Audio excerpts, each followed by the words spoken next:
Sa ngalan ng Ama at ng Anak at ng Espiritu Santo, Amen. ang pagpapala ng ating Panginoong Hesus Kristo, ang pag-ibig ng Diyos Ama, at ang makikipagkaisa ng Espiritu Santo naway sumainyong lahat.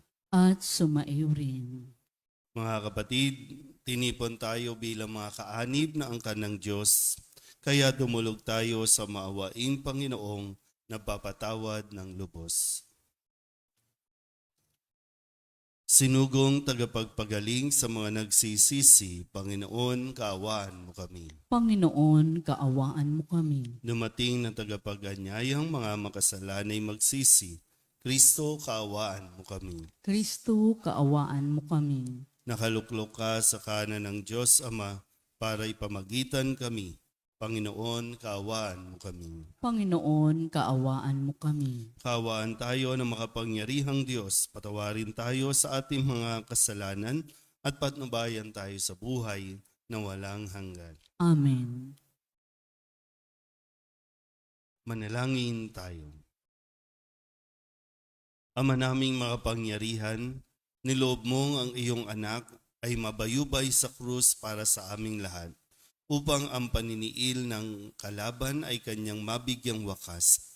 Ipagkaloob mong amin nawang makamtan ang pagpapalang kaloob ng muli niyang pagkabuhay bilang tagapamagitan kasama ng Espiritu Santo magpasawalang hanggan. Amen.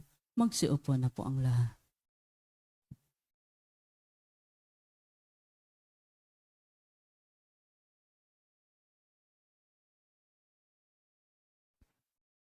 Pagbasa mula sa mga gawa ng mga apostol. Noong mga araw na iyon, tumindig ang isang pariseyong nagngangalang Gamaliel, tagapagturo ng kautusan at iginagalang ng buong bayan. Iniutos niyang ilabas muna ang mga apostol, saka nagsalita. Mga kababayan, isipin ninyong mabuti ang gagawin sa mga taong ito. Hindi pa nagtatagal na lumitaw si Teudas na nagpanggap na isang dakilang pinuno at nakaakit ng may 400 tagasunod. Ngunit ang mapatay siya, nagkawatak-watak ang mga tauhan niya at nauwi sa wala ang kilusan. Pagkatapos lumitaw naman si Judas sa taga-Galilea noong panahon ng pagpapatala at nakaakit din ng maraming tauhan. Nang mapatay siya, nagkawatak-watak din ang mga tagasunod niya. Kaya't sinasabi ko sa inyo, huwag ninyong pakialaman ang mga taong ito. Hayaan ninyo sila. Kung ang kanilang panikala o pagpapunyaging ito'y mula sa tao, ito'y mabibigo. Ngunit kung mula sa Diyos, hindi ninyo ito masasansala at lilitaw pang lumalaban kayo sa Diyos. Napahinuhod sila sa payo ni Gamaliel. Pinapasok na muli ang mga apostol at pagkatapos si Papalo at pagbawalang mangaral sa pangalan ni Jesus, sila'y pinalaya. Galak na umalis sa mga apostol sa harap ng Sanhedrin, sapagkat minarapat ng Diyos na sila'y malagay sa kahihiyan, alang-alang sa pangalan ni Jesus. At araw-araw, nagpupunta sila sa templo at sa mga tahanan, at do'y nagtuturo at nangangaral tungkol kay Jesus, ang Kristo. Ang salita ng Diyos. Salamat sa Diyos. Salmong tugunan. Ang tanging aking mithiin, Panginooy makapiling. Ulitin po nating lahat. Ang tanging aking mithiin, Panginooy makapiling. Ang lawko'y ang puon, aking kaligtasan. Kaya walang takot ako kanino man. Sa mga panganib, kanyang iingatan. Kaya naman ako'y walang agam-agam. Tugon, Ang tanging aking mithiin, Panginooy makapiling. isang bagay lamang ang aking mithiin. Isang bagay itong sa puon hiniling. Ang ako'y lumagi sa banal na templo.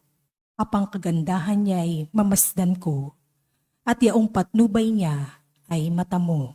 Tugon, Ang tanging aking mithiing, Panginooy makapiling. ako'y nananalig na bago mamatay, masasaksihan ko ang iyong kabutihan na igagawad mo sa mga hinirang. Sa Panginoong Diyos tayo'y magtiwala, ating patatagin ang paniniwala. Tayo ay umasa sa kanyang kalinga. Tugon, Ang tanging aking mithiing, Panginooy makapiling. Magsitayo na po ang lahat.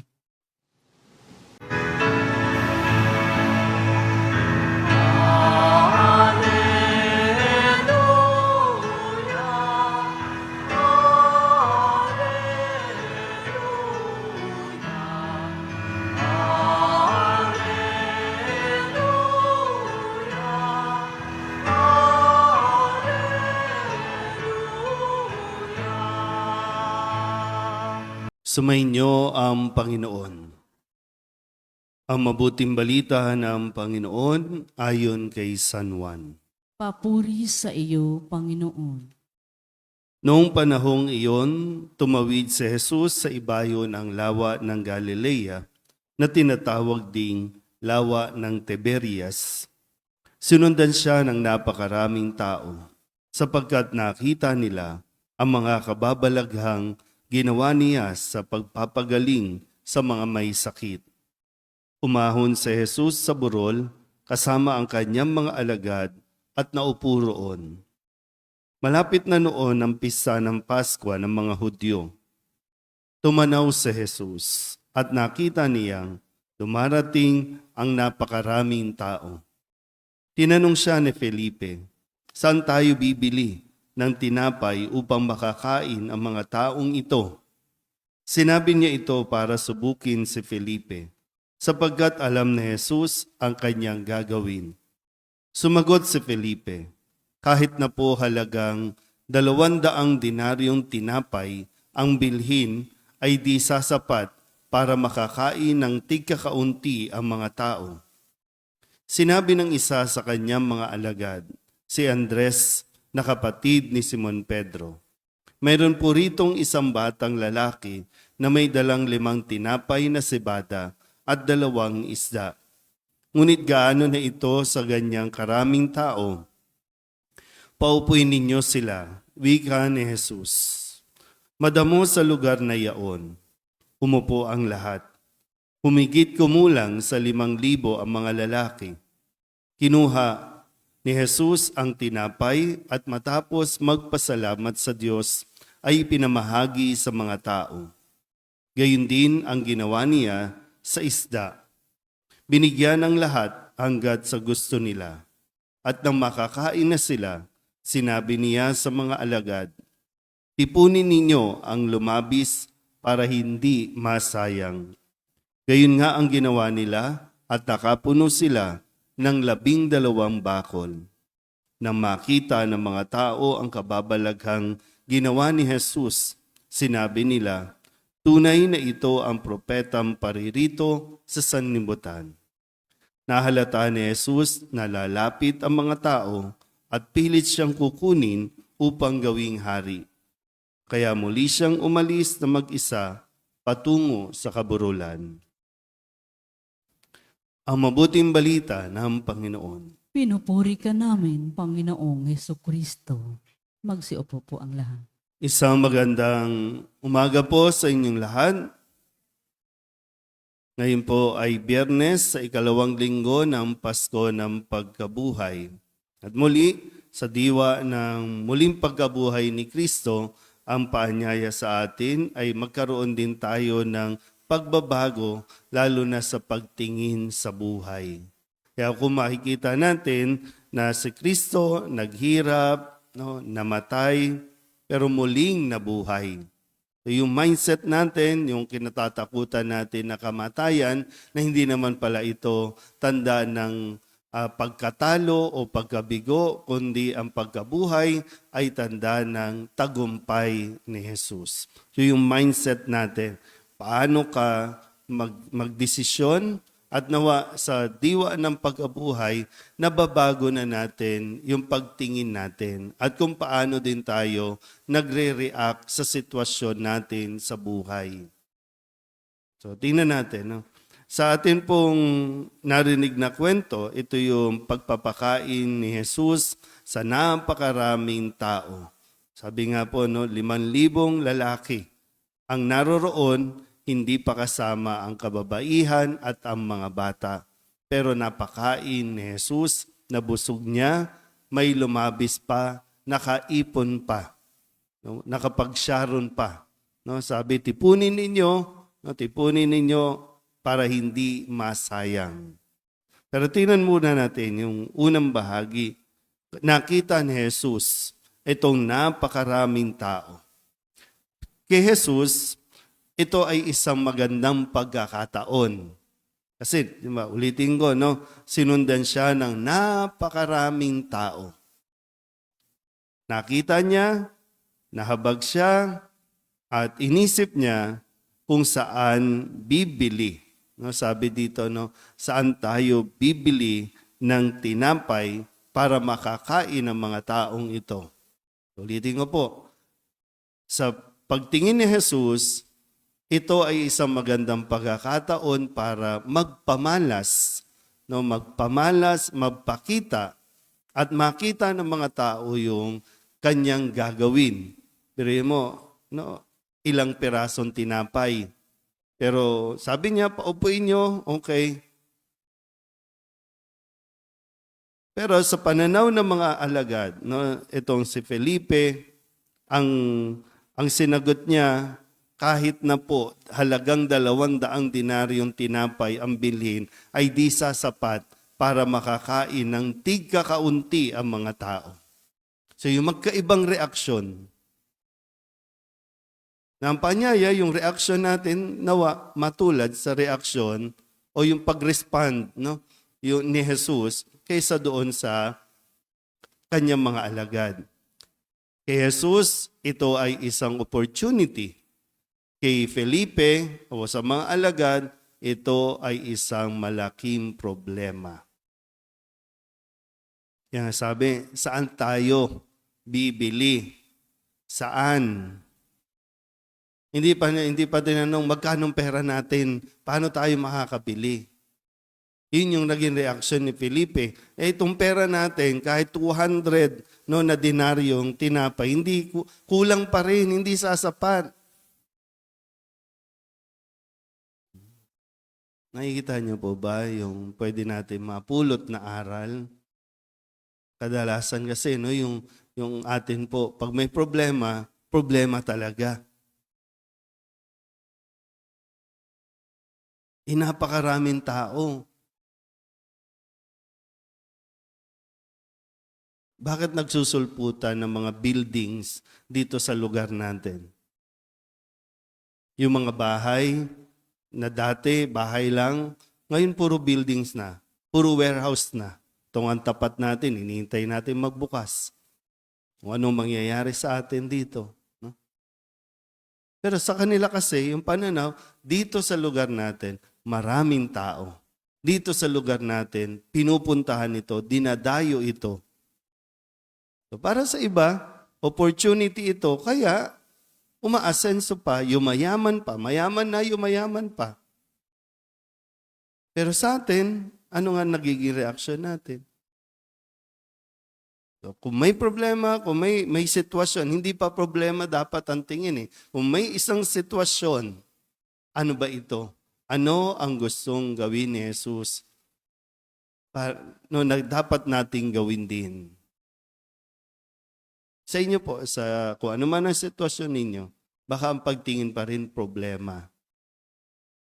Baka natatabunan lang na hindi natin nakikita yung isang positibo at magandang mangyayari dito kapag hinarap na natin ito. Ano na? Nawa, no? Patuloy natin na pagnilayan itong kwentong ito no, ng pagpapakain ni Jesus sa 5,000 gamit lamang yung tinapay. No? Yung 2 tinapay at 2 isda lang, pero may lumabis pa. Sobra-sobra pa. Ganyan po, no? Kumilos ang Diyos at talagang masasabi natin, God will always provide. Kailangan lang natin mas maging mahinahon, lalong-lalo na sa kung paano natin tingnan ang sitwasyon natin sa buhay. Amen?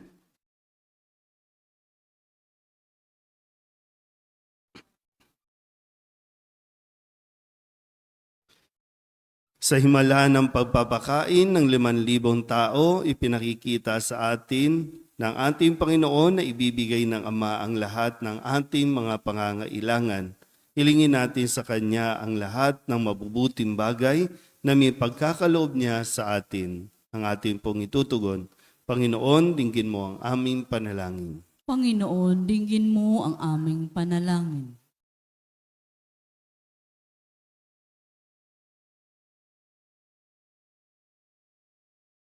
Ang mga pinuno ng simbahan naway magpakita ng katulad na pagkahabag na ipinamalas ni Jesus upang pakanin ang mga taong nagugutom. Manalangin tayo sa Panginoon. Panginoon, dinggin mo ang aming panalangin. Ang mga Kristiyano naway tularan ang ginawa ng batang nagbahagi ng kanyang pagkain at magbahagi rin ng anumang maaaring makatulong sa mga nangangailangan. Manalangin tayo sa Panginoon. Panginoon, dinggin mo ang aming panalangin. Ang mga kabataan naway matagpuan si Kristo bilang tugon sa kanilang pagkauhaw at pagkagutom. Manalangin tayo sa Panginoon. Panginoon, dinggin mo ang aming panalangin. Ang mga may sakit naway makatanggap ng tulong para sa kanilang katawan at kaluluwa mula sa mga nangangalaga sa kanila. Manalangin tayo sa Panginoon. Panginoon, dinggin mo ang aming panalangin. Ang mga yumaon nating mahal sa buhay naway makasalo sa walang hanggang piging sa kaharian ng Diyos. Manalangin tayo sa Panginoon. Panginoon, dinggin mo ang aming panalangin. Idulog din natin sa Panginoon ang ating mga personal na kahilingan at mga panalangin para sa ating mga pamilya. Kasama din ang mga kahilingan ng mga nanonood sa online. Lahat ng mga misang pasasalamat, special na intensyon, agarang paggaling ng mga may sakit, at ang lahat ng mga kaluluwa na inihiling na ipagdasal sa misang ito.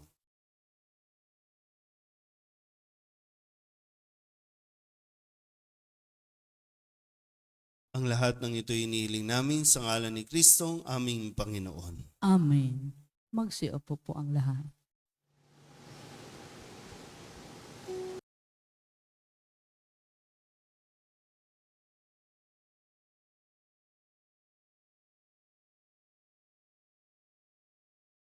Alay namin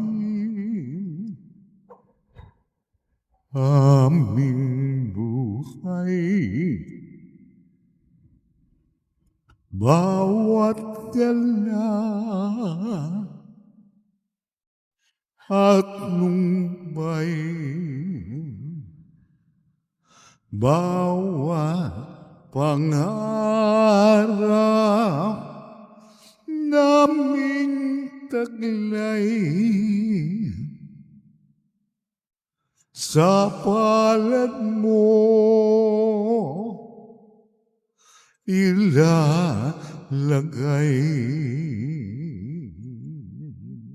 Manalangin kayo mga kapatid upang paghahain natin ay kalugdan ng Diyos amang makapangyarihan.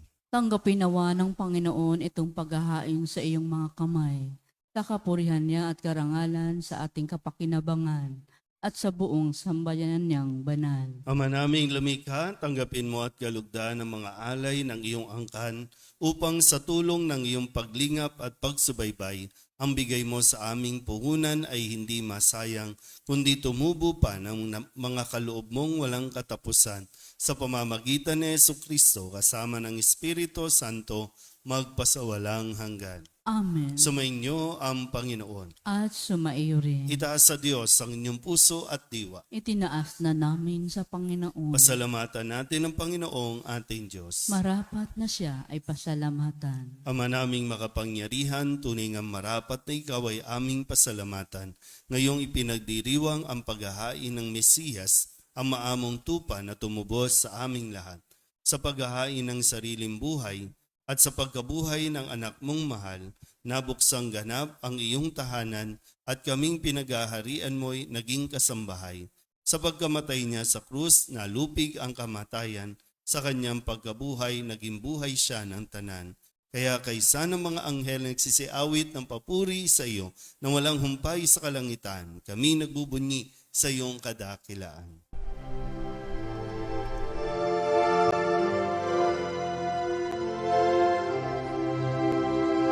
Santo, Santo, Santo, Panginoong Diyos makapangyarihan, napupuno ang langit at lupa ng kalwalhatian mo. Hosana sa kaitaasan, pinagpalang na paririto sa ngalan ng Panginoon. Hosana sa kaitaasan.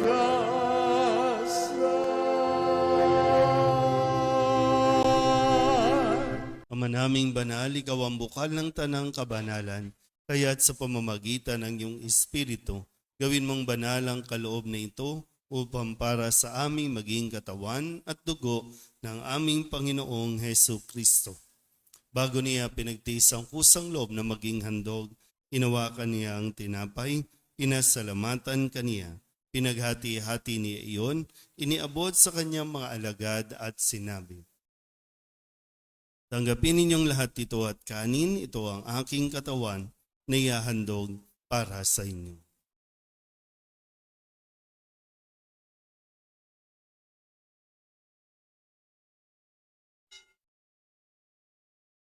Hindi naman nang matapos ang hapunan, hinawakan niya ang kalis, muli kaniyang pinasalamatan. Iniabot niya ang kalis sa kanyang mga alagad at sinabi, "Tanggapin ninyong lahat ito at inumin. Ito ang kalis ng aking dugo ng bago at walang hanggang tipan. Ang aking dugo na ibubuhos para sa inyo at para sa lahat sa pagpapatawad ng mga kasalanan.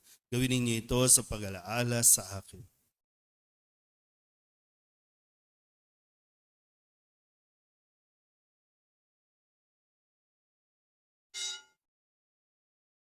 Ipagbunyi natin ang misteryo ng pananampalataya. Si Kristo'y namatay, si Kristo'y nabuhay, si Kristo'y babalik sa wakas ng panahon. Ama, ginagawa namin ngayon ang pag-alaala sa pagkamatay at muling pagkabuhay ng iyong anak, kaya tiniaalay namin sa iyo ang tinapay na nagbibigay buhay at ang kalis na nagkakaloob ng kaligtasan. Kami napapasalamat dahil kami iyong minarapat na tumayo sa harap mo para maglingkod sa iyo.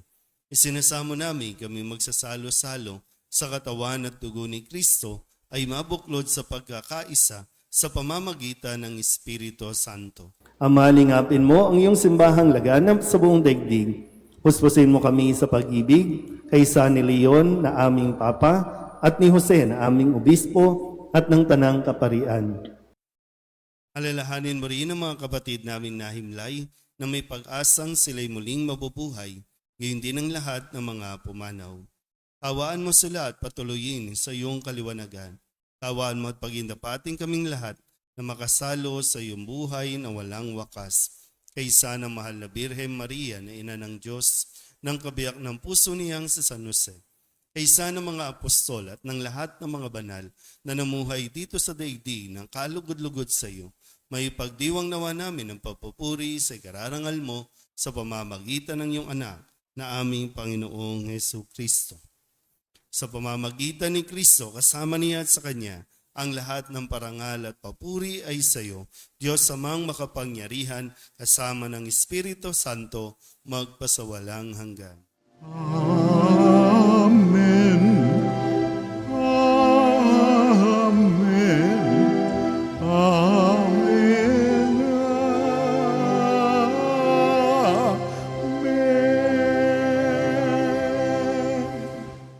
Pinabili ng mga nakagagaling na utos at turo ni Jesus sa Panginoon natin at Diyos, ipahayag natin ang lakas loob.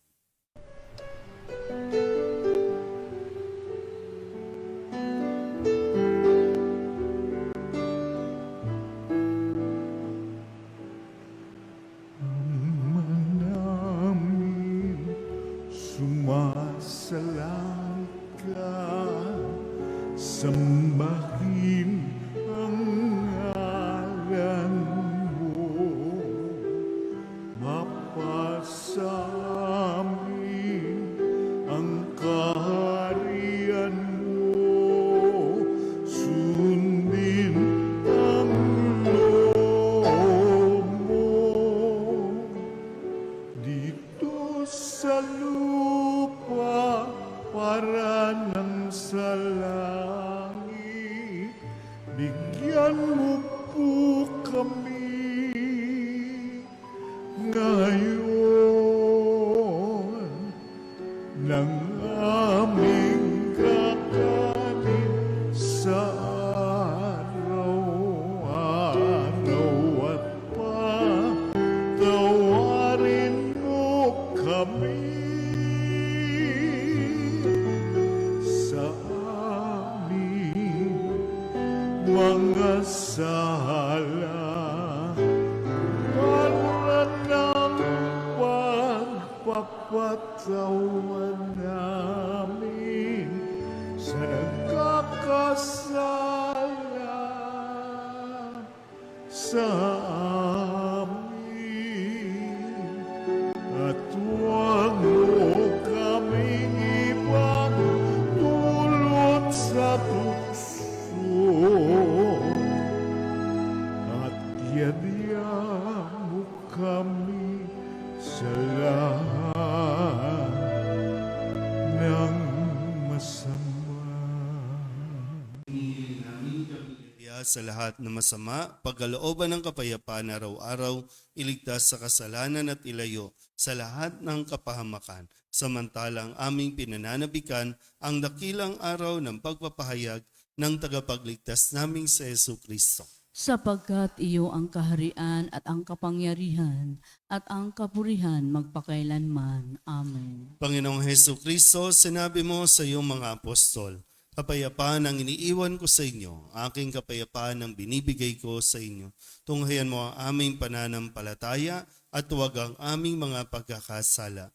Pagkalooban mo kami ng kapayapaan at pagkakaisa ayon sa iyong kalooban, kasama ng Espiritu Santo, magpasawalang hanggan. Amen. Ang kapayapaan ng Panginoon ay laging sumainyo. At sumaiyo rin. Magbigayin po tayo ng kapayapaan sa isa't isa.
Ito ang kordero ng Diyos. Ito nag-aalis ng kasalanan ng sanlibutan. Mabalad ang mga inanyayahan sa kanyang piging. Panginoon, hindi ako karapat-dapat na magpatuloy sa iyo. Ngunit sa isang salita mo lamang ay gagaling na ako. katawan ng Kristo. Amen.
Manalangin tayo. Ama naming mapagmahal, ipagpatuloy mo ang iyong matapat na pagsubaybay sa iyong mga dinudulutan ng kaligtasan upang ang mga ipinagpakasakit na sagipin ng iyong anak ay makinabang sa pagkabuhay niyang nagbibigay galak sa pamamagitan niya kasama ng Espiritu Santo magpasawalang hanggan. Amen. Sumainyo ang Panginoon. At sumaiyo rin. At pagpalain kayo ng makapangyarihang Diyos, Ama at Anak, Espiritu Santo. Amen. Tapos ng banal na misa, humayo tayo sa kapayapaan ni Kristo. Salamat sa Diyos. Magandang umaga po.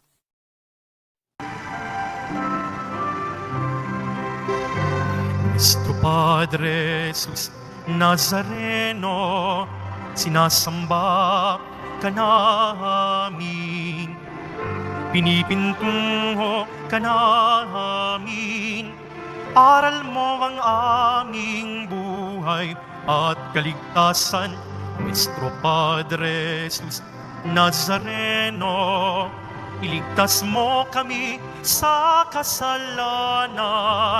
Ang krus mong kinamatayan ay sagisag ng aming kaligtasan.